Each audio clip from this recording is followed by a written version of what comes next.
So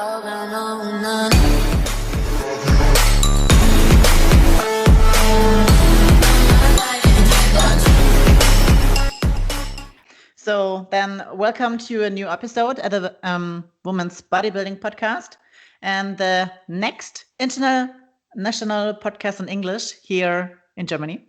So a big welcome to Christina Bryant. Welcome and thank you that you're here. Thank you for having me. I really appreciate it. Sending all my love to everybody in Germany. Yeah. So you are a women's physique pro. I am.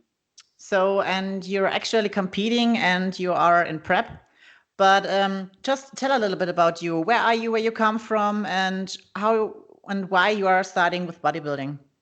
I am a women's physique pro out of Warner Robins, Georgia, which is around central Georgia if you're looking at the United States map.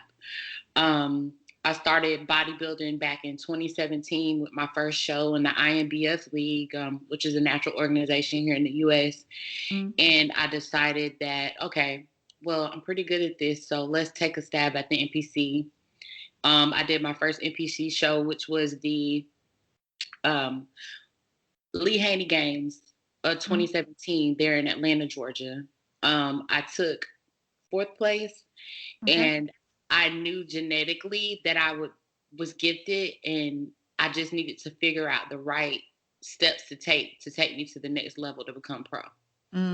So I started with my coach at the time, and we worked really, really, really hard on trying to just kind of bring shape. What a lot of people don't know is I started my journey in fitness in 2013 at 270 pounds. Wow. So that was something that was kind of a hurdle or obstacle, was trying to lose the body fat that was necessary to be able to not only compete, but actually be competitive. Yeah. So it's taken a while to get kind of where I want to be. But last year going pro at the Junior Nationals in Chicago, it kind of put a stamp in my brain that this is what I love and where I want to be. And it's my passion, what I'm willing to sacrifice and suffer for. Yeah, that's an important thing. So that this is a passion and you love what you do for to be a competitor. So it's really amazing. I have shown something in your Instagram profile and your YouTube channel. So it's amazing about your history. So like you have tell about 270 pounds, you say? Yes. And then 3 years later, you're competing at a bodybuilding show. So it's an amazing transformation. And yeah, I think a very big inspiration for so many other people and girls out there. Thank you. Thank you. So just talk a little bit about your first prep. So I think the first prep is not the easiest one and your way was very long. So can you tell a little bit about what was the most, or where do you were most struggling in the first prep, or with training or mindset, or what was the hardest part for you?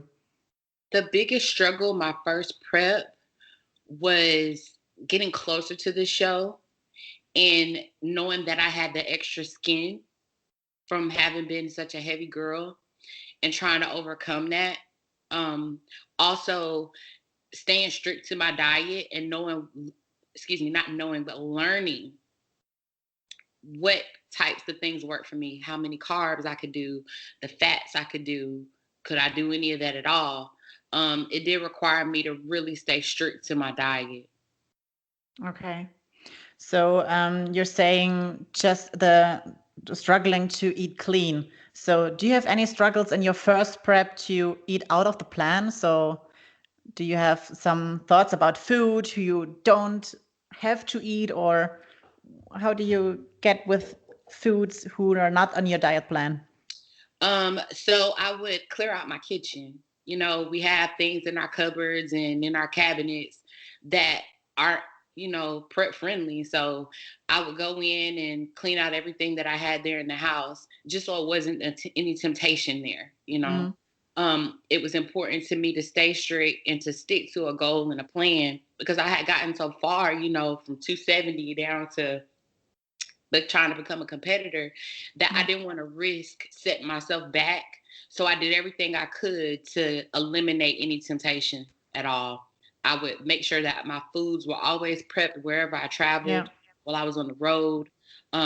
Making sure that when I went with family, they understood, I can't eat my grandmother's fried chicken and Yeah. her macaroni and cheese, just staying strict to that plan. Yeah.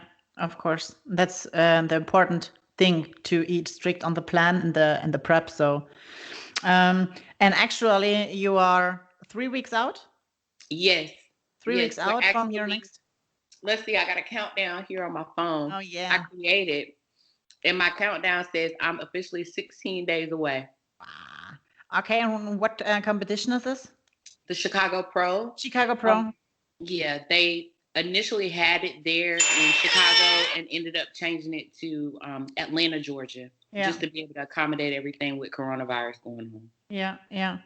Well, great. 16 days out. So, and how you're feeling actually? Your how you're feeling? How was your trainings? Everything on point? So, what is your feeling for the competition? Right now, I'm just anxious to see where I stand up against the other pros on stage. I do know it's a couple of Olympians that actually be at this show, so to be able to have the opportunity to stand next to them and Mm. be compared by the judges, I'm grateful for that opportunity alone. Um, as far as physical feeling, I mean, prep feelings come, you're gonna be tired, you're gonna be sluggish. I try to get as much rest as I can. I took 3 weeks off from with my clients in the gym training them just so I can stay focused and get the sleep and proper rest that I need to. Yeah, amazing. So, do you have any goals for the Chicago Pro from the placement? Are you happy with top 5, or do you have a special goal for the competition for I'm very you? Or competitive. I'm very competitive. So I'm gonna think big and I'm going in that I want to win. yeah, Um, I don't diet as hard as I have. I've been dieting since November. Long wow. preps for me are something that I have to do just because my body knows what it's like to be big. Mm, So I don't want to hold on to any excess fat that I may put on in the off season. yeah, So, go big or go home. Take first yeah. place in the to compete at the Olympia. But I will say I'm forever grateful for the opportunity just to step on stage and to be able to make top 5. I would be happy with that, Yeah. given the fact that we're going through a pandemic. Yeah.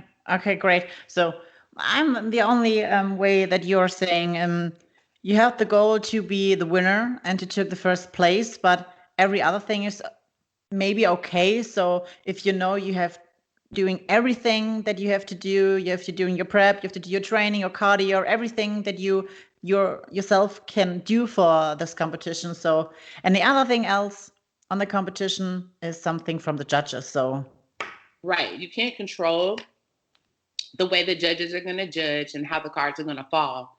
yeah, So you have to go into it with a mindset of I'm grateful for the opportunity, given the circumstances in the world, that I'm able to stand up here with some of the best and be yeah. considered one of the best athletes here. Yeah.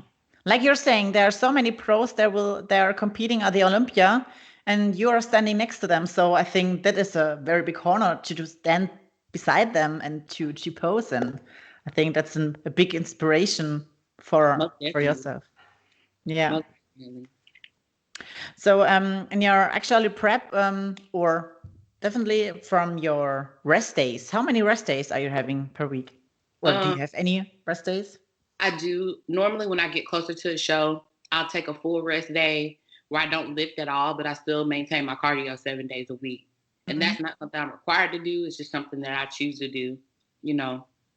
Um, but my rest days from the weights is one day, and then I have a day that I just do cardio and accessory work like abs and arms and things of that nature, Mm, just to easy kind of things. break it up.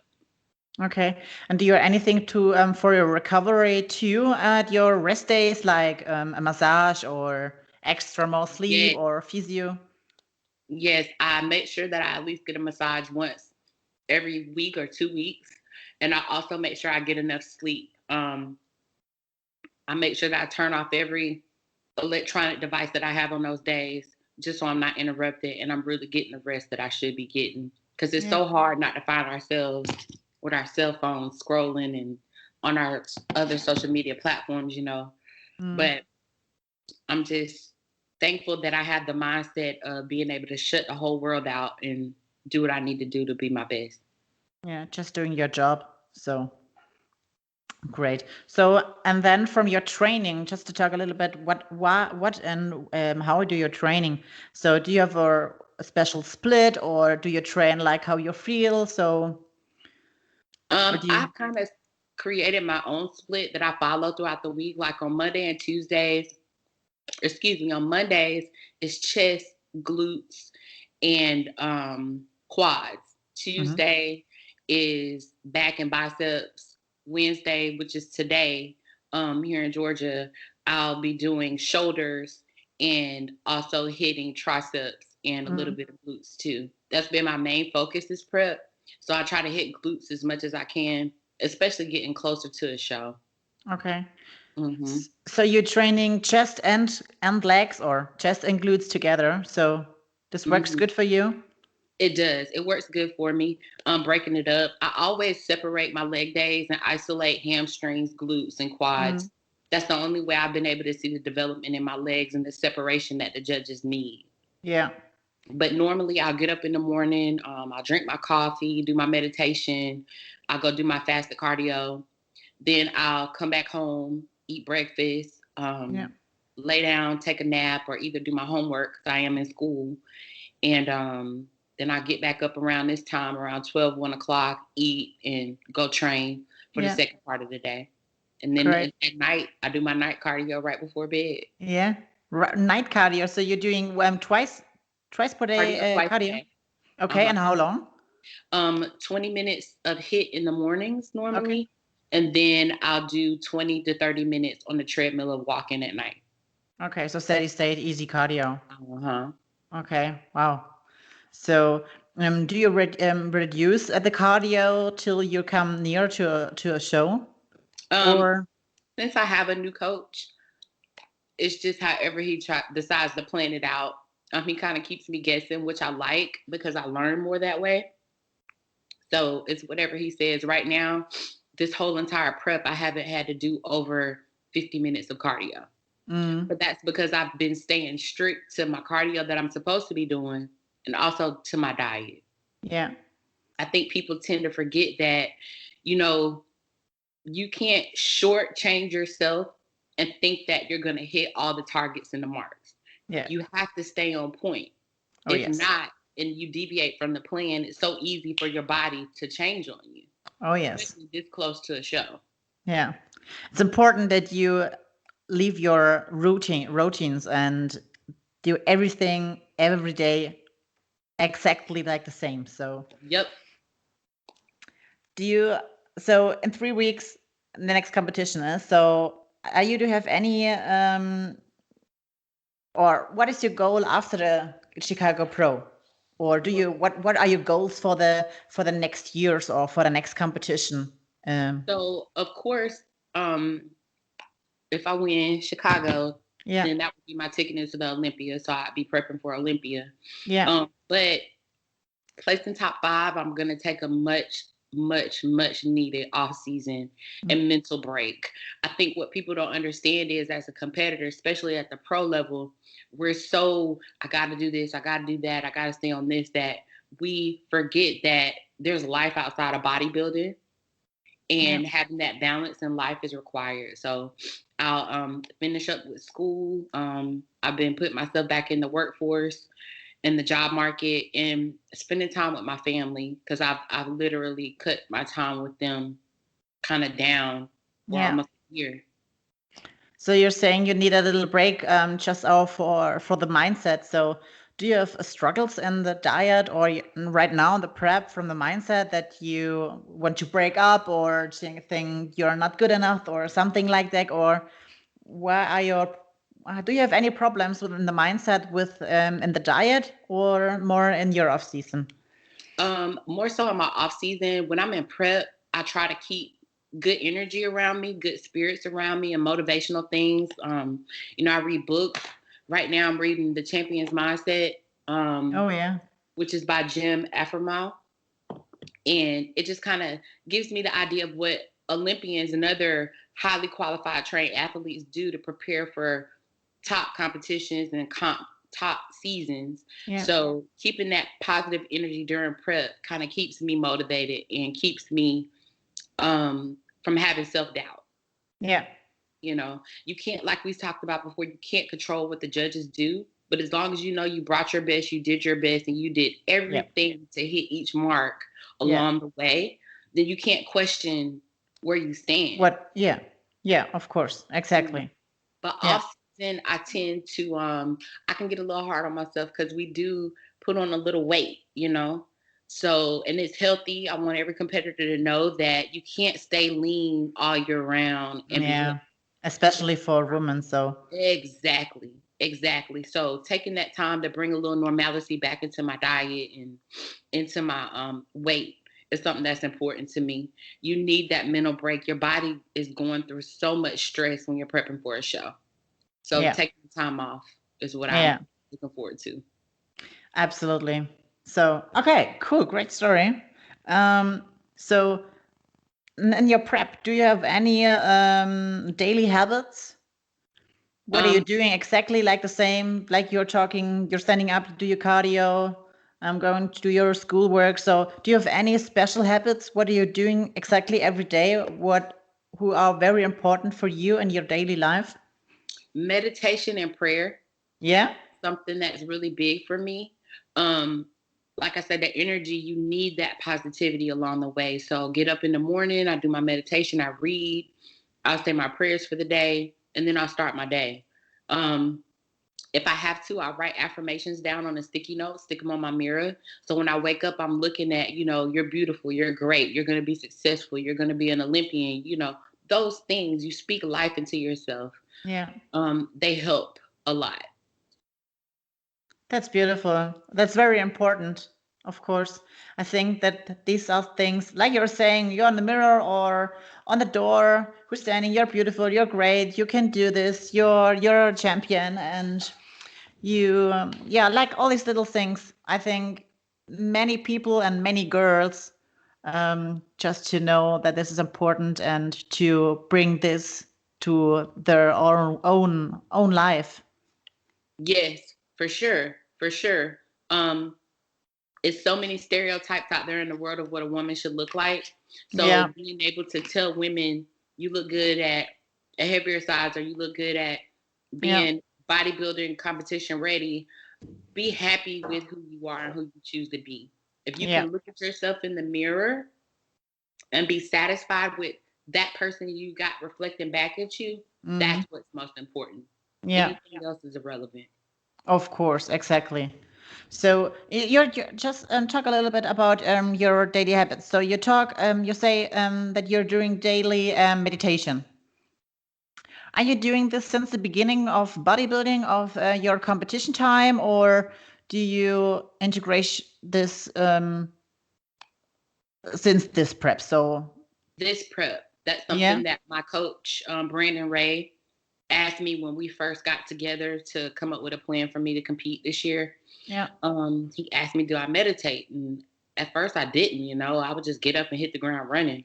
mm, But when I slowed down and thought about what he was saying to me, I was just like, well, it's worth a try. And yeah, I haven't stopped doing that since. And it's been very helpful for me. yeah. Very, very helpful. Are you thinking that you are not so much stressful since you meditate in your prep? Yes, very much so. You get all those thoughts out of your head. You write down what you've been thinking, and then you can go forth with your day, right out your to-do list and what you got to do. Mm. So, and I think meditation is a good point for the mindset and the training. Yeah. So, do you have special mentally, yeah, a special setting when you're going in the gym or where before you're doing a big heavy set or something like that? So that Um, you're having a special song or a special thing. oh, do I So have theme music? yeah, No no. theme, no theme music. I just go in and listen to whatever I can listen to. Now, when I'm meditating, I do listen to a lot of gospel music and a lot of Christian contemporary music. It just gets my day going and gets me centered. Mm. But my playlist can go from gospel to ratchet in the gym real quick. Okay. So like your feelings. So now I'm hearing reggae when I'm squatting or like that. Exactly. Yeah. That's Gangster cool. rap is a necessary element to have when you're squatting. It'll help you get through it and handle it like a gangster. Oh yes. So like I'm going right now on the set and I'm fucking the set like I'm dead. So yeah. Exactly. The special thoughts, and I said sometimes you bring yourself in a black corner. There's only you and nobody else, and then you're bringing the best set ever.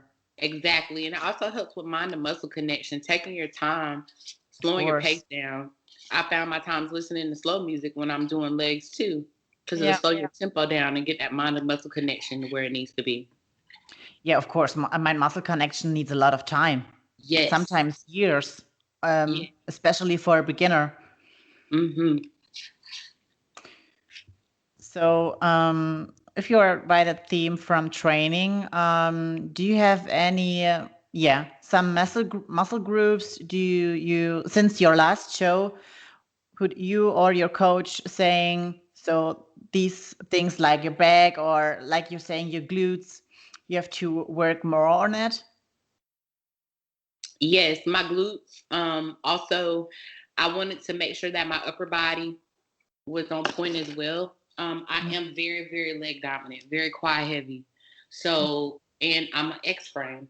Yeah, Um, so with that, you just want to make sure that all parts of your symmetry match. You don't want to have a bigger upper body and little legs, or too big legs and a smaller upper yeah, body. So you have to train it equally just as hard, no matter if it's leg day, shoulder day, or back day. of course. But do you have any special weakness where you're training especially more or Glutes, more only glutes? glutes, glutes and hamstrings, working on that tie-in, getting that separation and development that the judges are gonna want to see.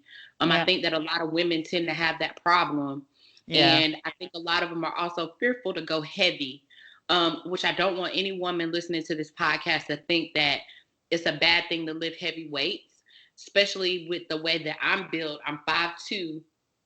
I'm short, compact with round muscle belly. So it does take a little bit of time over tension and a little heavy weight to kind of break up that muscle to yeah, get the separation that's necessary, needed, to step on stage and be competitive at a high level. yeah.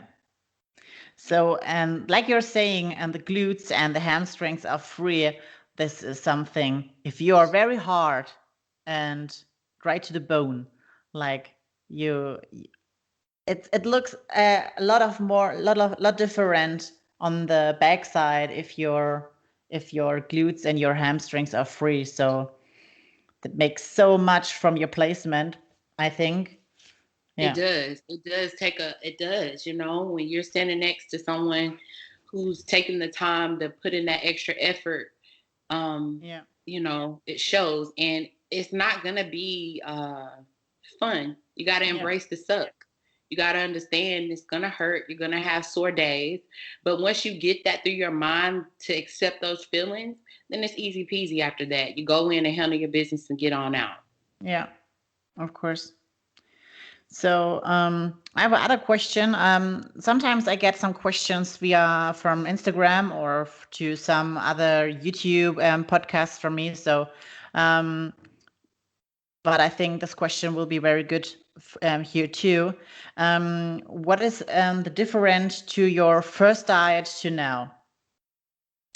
Oh Anything man. especially other, or do you do anything very different other to your first prep or from your training or from your cardio? Yes. For the diet, to answer that first question, the diet part, I eat more food.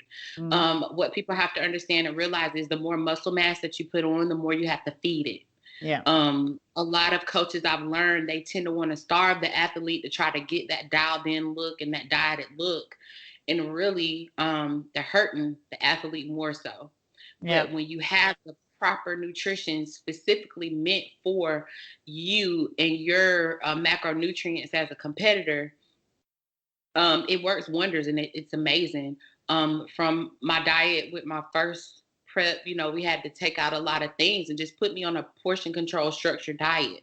Yeah. Coming from a world of not competing at all, to actually get ready to step on stage, learning how to weigh my food out, learning how to not use all the barbecue sauces and the sugars and all that stuff that does play a part in how your prep or your diet can affect your prep.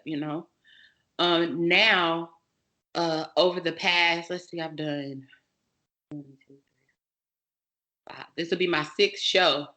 The increase in food, the ability for me to be able to, if I have a cheat meal, it's not something that I have to have, but it is used more so to speed up the metabolism and to do what it's supposed to do as a cheat meal. I think people fail to realize a cheat meal is specifically meant to help boost the metabolism. It is not to go reward yourself or free for all. The reward is when you step on stage. Yeah, absolutely.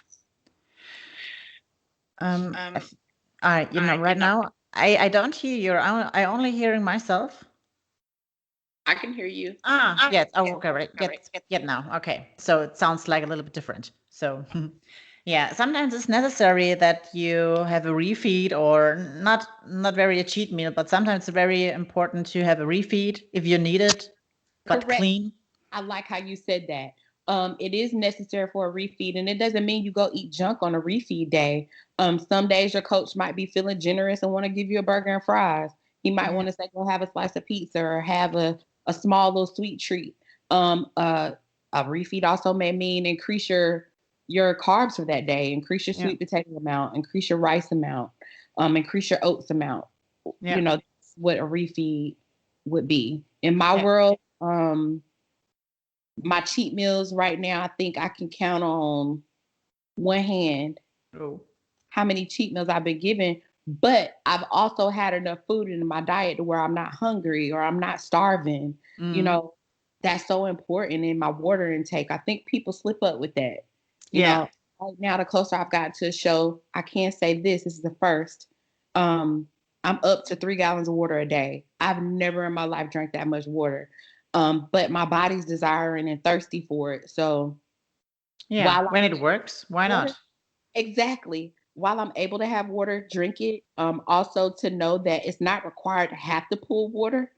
A lot of athletes think, oh, well, I got to go through that miserable pulling water phase and all of that. Not necessarily. If you stay strict to your diet and your coach knows what he's doing, having to pull water won't even have to be an issue. Yes, of course. Absolutely. So, but if you have, if it gets closer to a show or at the show day, after you're going up from the stage and everything is ready, so do you have a special food or something special that you eat? Or you want to eat for something like now we're saying, oh, this thing I want to eat if everything's ready. Okay, so post show, my plan is to sit down with my mentor Monique Hayes, and she cooks her waffles, handmade waffles, are so good. So just to sit down and have brunch and enjoy that breaking bread with my friends and family.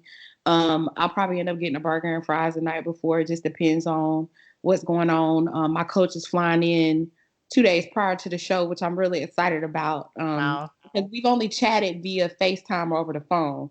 So to see him in person for the first time and us talk and, really get a feel for what it is to be trained by an Olympian coach, not just a one-time Olympian coach. He's got several Olympians on his belt.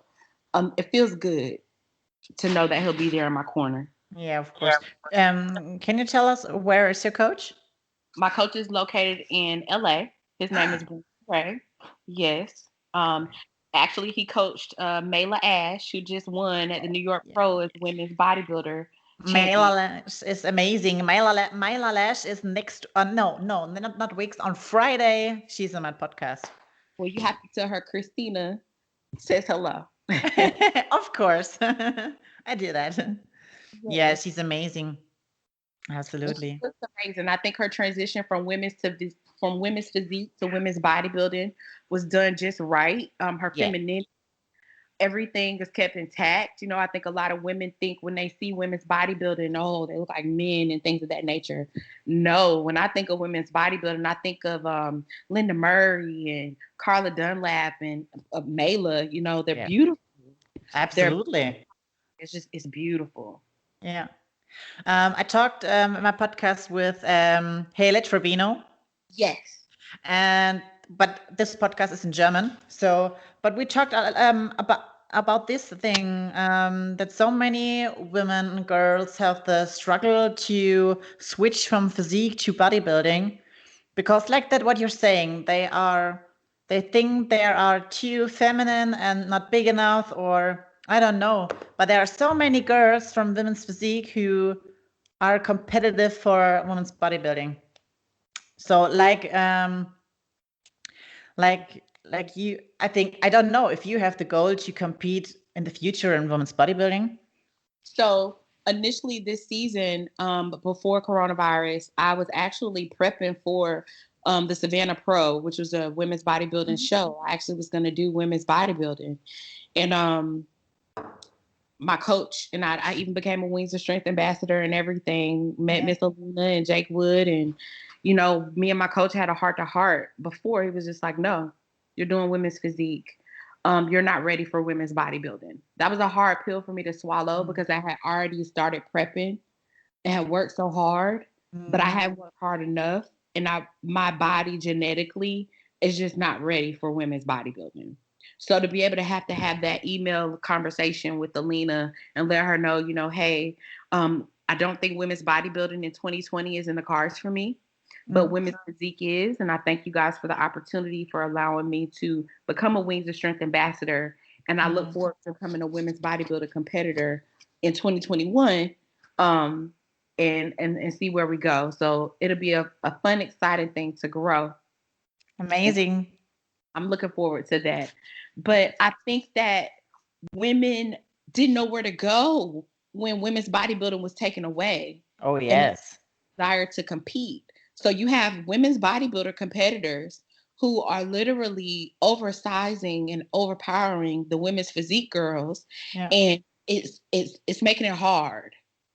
So you either wait for that whole year and you compete at the Rising Phoenix as a female bodybuilder, or you step into women's physique and then you're having to kind of dial yourself down and diet yourself down. And what is her name? I want to say she's Polish. She has really, I mean, her physique is amazing. Tiny waist, huge quads and calves, and her back. And Freutis, I think her name is, and Annalise. Annalise. Okay. So Yeah. see her go from women's bodybuilding Mm-hmm. and then trying to fit herself into women's physique. Mm. Even though she's become an Olympian, still standing next to those women on stage, she did look out of place, in my opinion. And that's the same thing if you were to put Hel Trevino on the Yeah. stage, a Shanique Grant, she would be overpowering, Oh yeah. So I'm really glad that they were able to bring women's bodybuilding back, and Oh those women, yes. a category that they can really shine in. Yeah.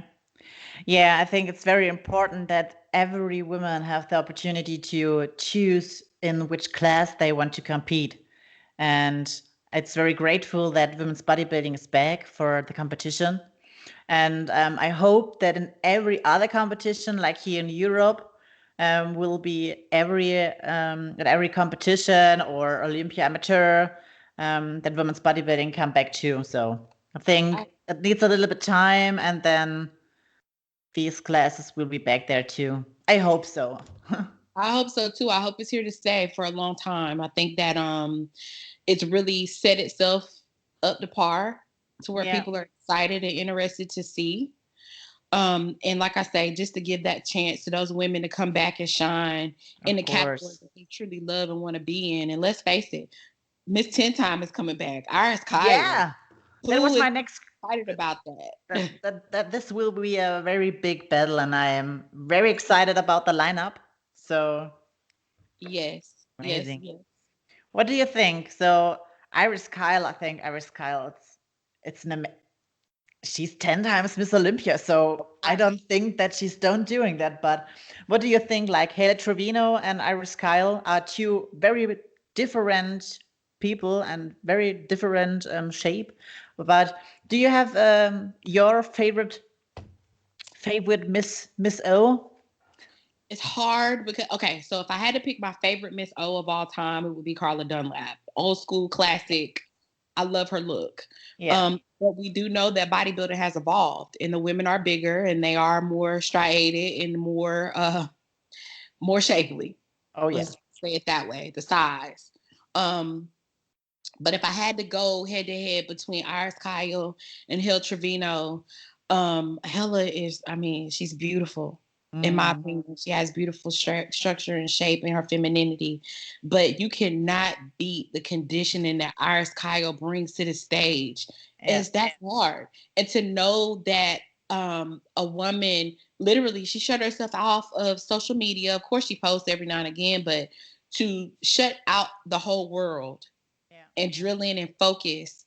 I think that's something to praise and I admire a lot. In a world of social media, to stay true to your craft and what you know works for you. I admire her for that. But we're gonna see because Hella can bring some pretty mean conditioning too now. Oh yes, every day if you posting something on Instagram, I think, holy shit. So right. that's like her legs and her glutes, and that's holy. Sometimes I think shit, but like you're saying, the shape from Iris Kyle is amazing too. So yeah. I don't mean to interrupt you with this one, but I will say this. You got to think about it. If she's been out of bodybuilding for what, 3-4 years now, 5 years almost? I think that's right now 4 years. Yes. 2016 was the last competition in women's bodybuilding. So yeah, 3.5 years. Think about the muscle mass that she's put on and maintained. Yeah. Also think about the hunger and desire that she has to get back on stage. That's a whole nother Iris Kyle that's stepping on stage at the Olympia this year. And I think that she's going to come and she's going to be respected. She's going to show why she's Miss 10 time. Of course. So I'm very excited, and I'm very excited about the lineup, who will be standing and how they will looking at the Miss Olympia and women's bodybuilding. So I think that a lot of women too, I do want to say this because I've noticed this in the sport, you know, a lot of women who are in women's physique and they're not placed in the way they want to because of their sizing. You must remember, big is not always better. Yeah. Shape. Big and shape and quality. Yes. Shape, symmetry, and conditioning is so important. So if you can't get conditioned enough for women's physique, it's going to be hard to try to get up there as women's bodybuilding in the manner that they're going to want you to look at your conditioning. So that's my suggestion to any woman. Stay true to what you're supposed to do on your prep and get that body conditioned in the manner that they're wanting to see to be able to become a pro. Because it's one thing to go pro, but to be able to step on stage and hold your own next to other pros, that's important. You got to remember, get your pro card, you're starting at the bottom of the totem pole. Yeah. Nobody knows who you are. You gotta create a name for yourself. So why not create a name as the athlete who comes in shape and comes in the way that they want you to as a pro? Yeah, of course. So like you're saying, if you're an amateur and you have some competitions, maybe someone knows your name. But like you're saying, now you're a pro, you have your pro debut, no one knows you. So you have to make a new name. You're beginning from zero. You're absolutely beginner as a new pro when you're starting your pro debut. So yeah, and I think everybody on stage is a champion. You got to think about everybody as a professional athlete in the IFBB. They're all champions. They all either took an overall win, they all won their pro card. So that doesn't set you apart from anybody else. You got to earn the right to say, I'm an IFBB pro that is standing on stage with the pros. To me, it's disrespectful when you don't come in shape. Of course.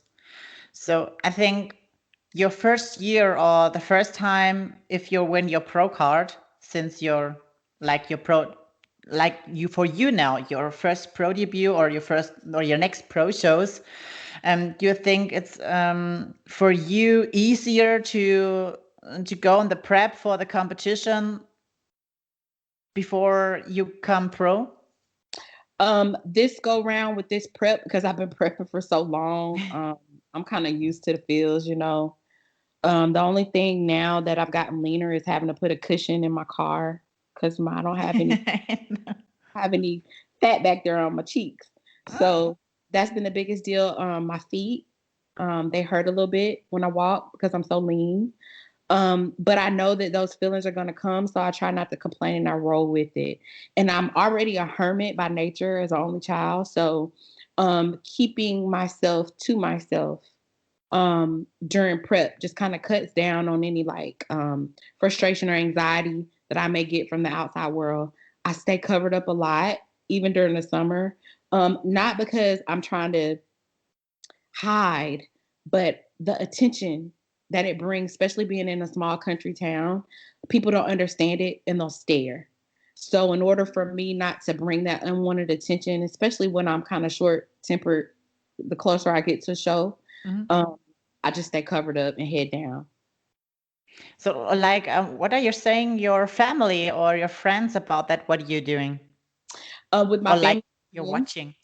They're watching. So my family, I live here with my parents. That was an agreement this year that we had. You know, they want to see me make it to Olympia, and they've done everything they can to kind of help me get to get these steps together to be able to do so. I'm grateful and appreciative. As far as my friends are concerned, I keep a small circle. I've got 2 of my friends. We are in a group chat and we chat all day, every day, and they're competitors as well. They're IFBB Pro Women's Physique competitors too. One of us actually had the same coach. So having another female to be able to just share, you know, hey sis, how are you, and how you feeling, or bring some balance of what we may have seen in the news, or you know, just some normalcy to it to keep your mind off of everything is so important. Keeping your circle close to you is important. And this discussion my coach and I had, you know, if it's not your mama, if it's not your mentor, if they haven't spotted you in the gym, that's it. Yeah. Once the show is over with, you can get back with them.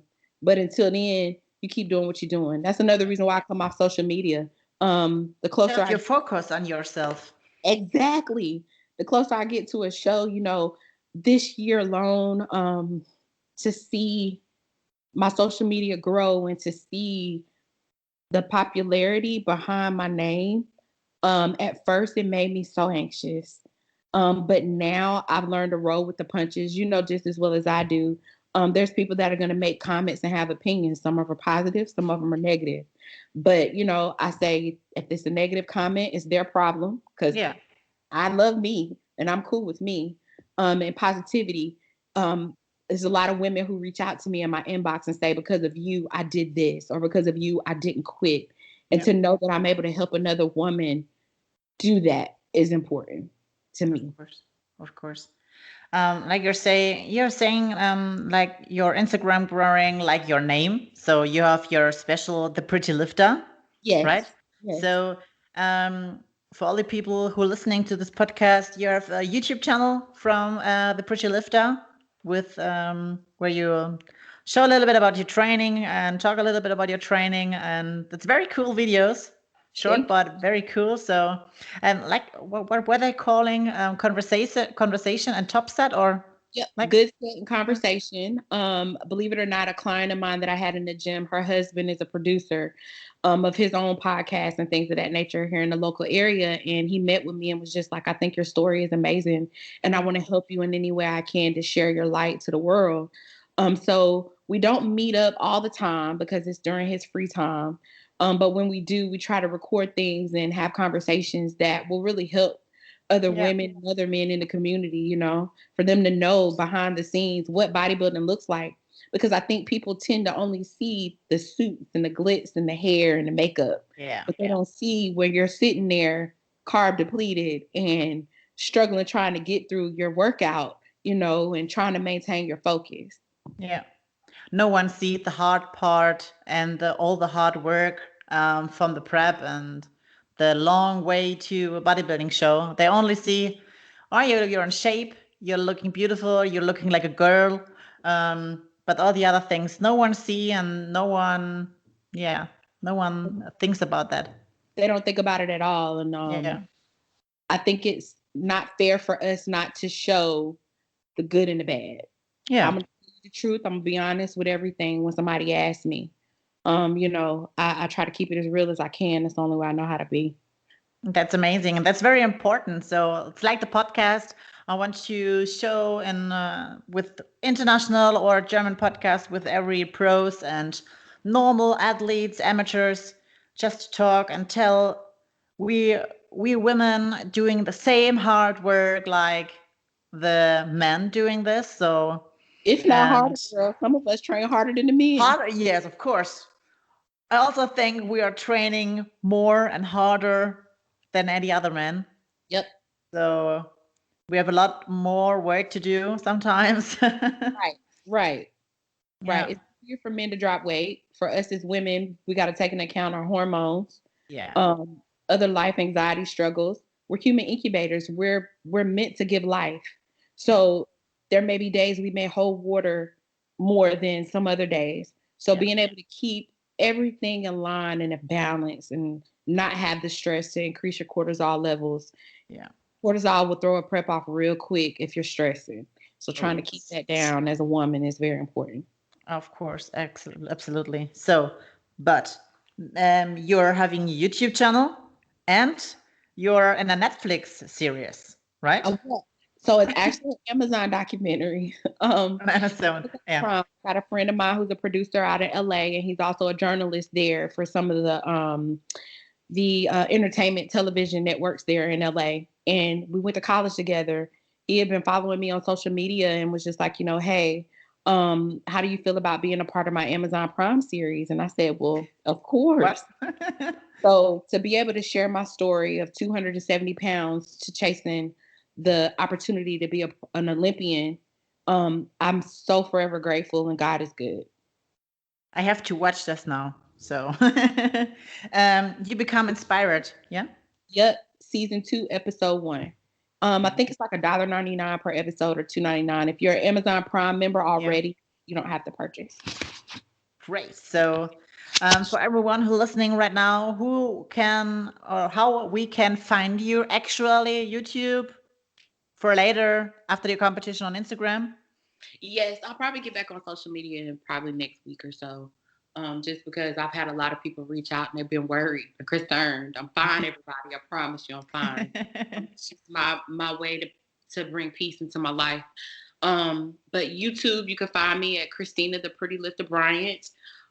Just type in the Pretty Lifter and my videos will come up. Also on Instagram at the Pretty Lifter, ThePrettyLifta. Also on Facebook, Christina the Pretty Lifter Bryant. So if you type in the Pretty Lifter, she comes up. Okay, great. So do you have some last words for all the female bodybuilding community, or some for you important things that you want to tell or to bring on to the girls who actually competing or want to compete or something? Yes. Be true to you, ladies. If it's something that you don't like or you don't want to do, the word no will take you a long way versus doing something that's against the grain that you know in your heart isn't right. Take your time to research on your own. Have open conversations with your coach about how you're feeling and what you like and what you don't like. If you get with a coach that's not willing to do that, that might not be the coach for you. It's so important. I say that all the time in a world of where women, we tend to get taken advantage of just because it's a lot of things we don't know. But if you take the time to research it on your own, nobody can pull the wool over your eyes. Stay true to yourself. Love yourself. Don't be so hard on yourself. We're human. Allow yourself moments of grace. And if you're going to do something like competing, give it your all. We don't diet down and we don't put ourselves through all that hard work and dedication just to say they got on stage or to get on stage. I know I don't. I train to win and I train to compete. And I bring my best every time. Thank you. That's amazing. That was beautiful and 100%. So I wish you so much luck and a lot of experience at the Chicago Pro. Thank you. And thumbs up. So you will be rocking the stage. Yes. And yeah. Yes. Oh, and So my sponsors. I do want to say thank you to my yeah. sponsors. Evo Fit Suits by B on social media. You use the Pretty Lifter code. You guys will save 10%. It's Body Bling. For my jewelry, my stage jewelry. Yeah. My Cool. coach Brandon Ray, love you, B. So I will mark you everything what your sponsor on the Instagram profile if the podcast comes out. So the podcast, your podcast episode comes out if you're on stage in 2 weeks. Okay. So on Friday, 1 week later. So Okay. That'll yeah. work. It's so nice meeting you. It's Madeline. Madeleine in German, Madeleine. So Madeleine, it's okay. Okay. I appreciate you for the opportunity, Madeline, and good luck to you. I think this is amazing what you're doing. Thank you very much. Doing it. Thank you for your time. Thank you that this can be happen. And yeah, thanks for your story that you tell everything. And yeah, thank you. And I hope maybe we see us a second time. Yes, ma'am. Maybe So, in your court. If they send me to Europe and to Germany, I'm gonna say, Madeline, I'm here. yes, that will be amazing. So Yes. we are in contact. So we will writing and yeah, have a beautiful day. And yeah, thank you for your time. You too. Bye. Bye.